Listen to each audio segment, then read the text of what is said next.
Please welcome from way down under, YouTube's hottest late night host, Lou! Late night with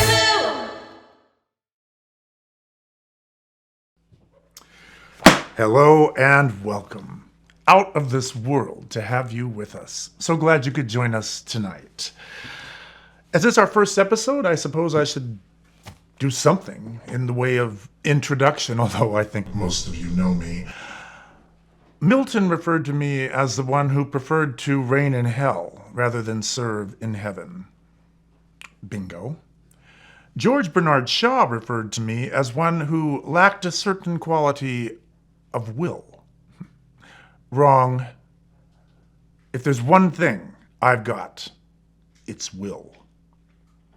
More recently, Mick Jagger referred to me as a man of wealth and taste. I'll accept that. Oh, I'll admit we might need to quibble a bit on the wealth part of it. But the taste? No. I think Mickey Boy got it right. But why should you take my word for anything? I'm a liar. I happen to be telling the truth here, but I'm a liar. It's what I do. I'm the father of lies. Here's maybe something you'll trust.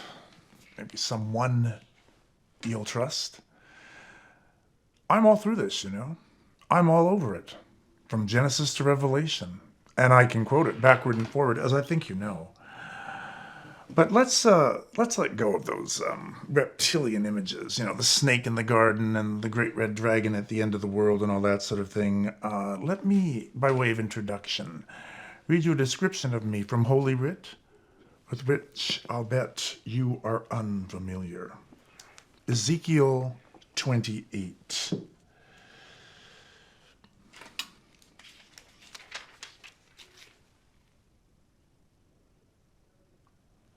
You were a seal of perfection, full of wisdom, perfect in beauty. In Eden, the garden of God, you lived. Precious stones of every kind were your covering: carnelian, topaz, and beryl, chrysolite, onyx, and jasper, sapphire, garnet, and emerald. Their mounts and settings were wrought in gold, fashioned for you the day you were created. With a cherub I placed you. I put you on the holy mountain of God, where you walked among fiery stones. Blameless were you in your ways from the day you were created.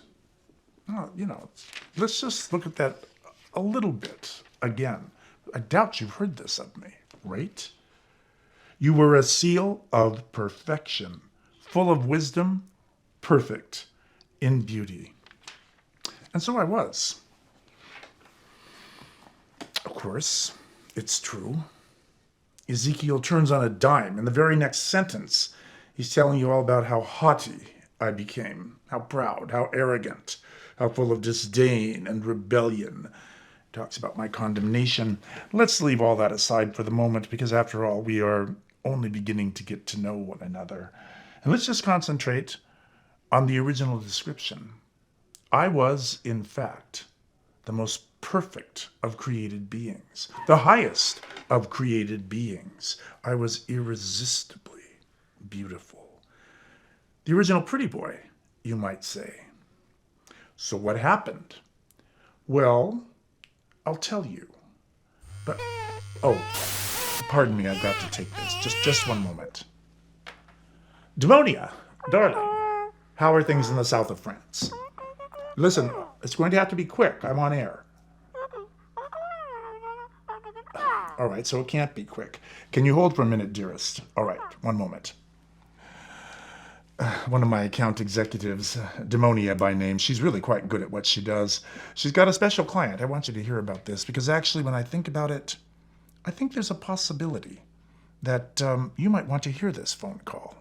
Might interest you, and it might help you to understand a little something by way of introduction to your host. Demonia, as I say, an account executive, a seraph like myself. talk about gorgeous in the day, has a client, a family of clients, actually, from California. The gentleman's name is Rupert Kildare. Rupert. And he was born in Sacramento, California. What were his parents thinking? Well, in any event, Demonia has known Rupert since he was a boy. She was assigned to him because we saw his potential, and we were not wrong in our assessment of Rupert and his possibilities. He went on from his boyhood in Sacramento to the University of California at Berkeley, where he majored in both engineering and business administration. For 30 years now, he's been in Silicon Valley. He's 52. He became a billionaire at 42. Oh, you know, these boys in Silicon Valley, they get started early and they never look back. Well, Rupert is thinking about retirement. He's thinking about selling the company. He's thinking about relaxing for the rest of his life. People in Silicon Valley do retire in their 50s. And he's in the south of France, so there are reasons why he's there. We'll get into more of that later if I decide to keep you in on this bit of business going on with Demonia and our billionaire from Silicon Valley. Here's the thing. He's in the south of France, thinking about his retirement and looking at yachts, all right? A very particular yacht in particular. All right, Demonia, I'm back.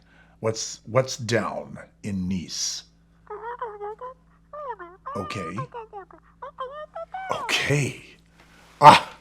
Demonia, you darling little fallen angel, you. Yes, that's absolutely fabulous. Yes, a 205-foot, 7-deck, 14-passenger cabin yacht. What's the price? 130 million euros. Euros? Girlfriend, you have scored. That's like $200 million, right? Demonia, you're doing beautiful business down there in sunny Nice. So, what do you mean there's sales resistance? I thought you said he was going to buy the yacht. He wants to buy the yacht, so he'll buy the yacht. His conscience, okay? He doesn't need a yacht 205 feet long. What's he got right now? What is the size of his yacht, right? 59 measly feet for a billionaire from Silicon Valley. You know, on the last stock split, he doubled his holdings. He's worth 12 to 14 billion. Just remind him of that. What is 200 million to a man worth 14 billion? He's going to sell the company. He's got more money. This is ridiculous. Demonia. All right. Tell him he deserves it. If he won't believe that it's not that much money, and for him it really isn't, it's a couple of nickels. But if he won't believe that, then remind him of how much he deserves it. 30 years in Silicon Valley, 30 years of 50, 60, 70-hour weeks. Remind him of all the sacrifices he made, all the times he wasn't with his wife and children, all the times he couldn't go to what's-his-face's football games or the other one's soccer games. Wretched little children of his. I just remind him. Remind him of all the things he gave up in order to be where he is now. Now here he is in midlife, thinking about retirement and thinking about how he wants to spend it. Does he want to spend it on some measly 59-foot... No. Yes. No. Yes. No. No. You're not going to let him back out. Demonia. The sin is called gluttony. You're good at tempting people with it. It's possible to be gluttonous over things. It's not just a matter of food. If it were, heavens, Rupert would be huge. You know the good shape he's kept himself in. Still quite a good-looking man for a 52-year-old. Listen. The sin is gluttony. Use all your regular tools, all right, to tempt someone with gluttony. He doesn't need this. No. But he wants it. Understood? He deserves it. Think of all the sacrifices. Think of all the many, many long work weeks. Think of all the missed football and soccer games. Think of the mist. What was it his daughter did? Oh, yes, Campfire Girls, whatever. Well, in any event, remind him of how much he deserves this. All right? We got our strategy? Okay.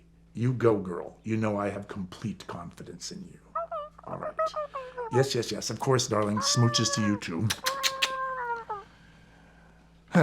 Dear Demonia. She does good work. Well, what I should say is she does devilishly good work. Now, where were we? Oh, gosh, look at the time. I'm sorry. I think we're going to have to let our little disquisition on damnation go to the next episode because I'm due at the top of the mark. Hotel bar in San Francisco. I imagine you've heard of it. At the top of Nob Hill, 21 stories above Nob Hill. The view from up there, day or night, is simply, pardon my Latin, heavenly. I'm going to meet some young friends from Google. They're starting their own startup, something to do with spyware. I want to give them some good ideas. So if you'll excuse me, I'm off to the city by the bay, but we'll see you next time, all right? Been just, as I say, out of this world being with you. Hope to see you again soon. Meanwhile, don't do anything I wouldn't do.